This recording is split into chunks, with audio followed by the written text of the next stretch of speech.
કૃષ્ણ ધર્મનું કહો છો, પાણી પીવાના માટે માણસોને છોકરાઓને મારી નાખે, ત્યારે તમારો ધર્મ ક્યાં જાય છે? જાલોરમાં ગઈકાલે ત્યારે તમે આ ખાડા કાન કરી લો, ત્યારે તમે જાતિવાદી કીડા બની જાઓ, ત્યારે તમે જાતિવાદી કીડા બની જાઓ. પાણીના તમારી સોસાયટીમાં મકાન આપો છો, આદિવાસી આ રાઠોડને કોઈને મકાન આપો છો? કેમ જવા દો? એટલે તમે આ લોકોને બધાને મૂર્ખ બનાવો છો સોસાયટીમાં. યોગેશ્વર નહીં, તમે આ લોકો આદિવાસી મોહલ્લામાં તમે શું પ્રેરણા અપાવો છો?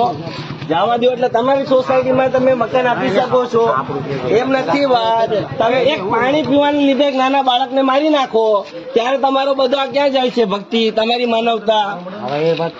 હે, તમે આદિવાસી મોહલ્લામાં શિક્ષણનું કે એ લોકોની જમીનો પચાવે છે, ત્યારે તમે લોકો ક્યાં જાઓ છો? ત્યારે તમારો ધર્મ ક્યાં વયો જાય છે? આપણે બધાનો નથી. જો તમારી સોસાયટીમાં આ લોકોને ઝાડુ પોતા માટે બોલાવો, પછી ખાલી એ લોકોને એક મકાન તો આપો તમે આદિવાસીને. નહીં, તમે આ લોકોને જે ગુમરાહ કરવાનું કામ કરો છો, ત્યારે તમે આ લોકોની માટે કેમ નથી બોલતા? આ લોકોના અધિકાર છીનવાય ત્યારે તમે નહીં, આ લોકોને માટલાને માટે નાના છોકરાને મારી નાખ્યો, ત્યારે તમે બોલ્યા કઈ? એક છોકરાએ પાણી પીધું તો માટલું તોડ મારી નાખ્યો, એના માટે કઈ બોલ્યા તમે?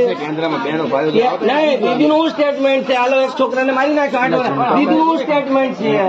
એક નાના બાળક નહીં તો એ નથી ખબર, એક નાના બાળક આખા મીડિયામાં આખા દેશમાં આવે છે, દીદીનું કઈ સ્ટેટમેન્ટ છે?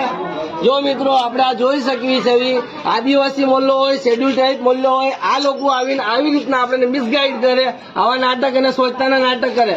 પણ આદિવાસીની જમીન હોય, દલિતની જમીન હોય, આ લોકો બચાવી લે, અન્યાય થાય, અત્યાચાર થાય, ત્યારે આ લોકો કોઈ બોલતા નથી. હમણાં 2 દિવસ પહેલા આપણા એક છોકરાને ખાલી પાણી પીવાના બાબતમાં મારી નાખ્યા. 8 વર્ષનો બાળક હતો. દીદી એટલા મોટા લેવલ પર છે, હજુ સુધી આપણા વિશે કોઈ સ્ટેટમેન્ટ નથી આપ્યો. એટલા આદિવાસીઓને જમીનની માટે મારી નાખે છે. કોઈ એક યોગેશ્વર વાળા કે કોઈ સ્વામિનારાયણ વાળા કે કોઈ પણ હિન્દુ ધર્મની કોઈ સંસ્થા વાળો આપણા માટે નથી બોલતો. તો આવા લોકોને તમે હું કેમ આવકારો છો? તમે તમારા અધિકાર જાણો. આ લોકો તમને મૂર્ખ બનાવે છે. ધર્મના નામ પર કેમ હારી હાઈફાઈ સોસાયટીમાં નથી જતા? કેમ આપણા અહીંયા ઝૂંપડામાં જ આવે છે આ લોકોને? તો તમે લોકો થોડી બુદ્ધિ રાખો અને સમજો. તમે દોસ્ત અને દુશ્મનની ઓળખ કરો.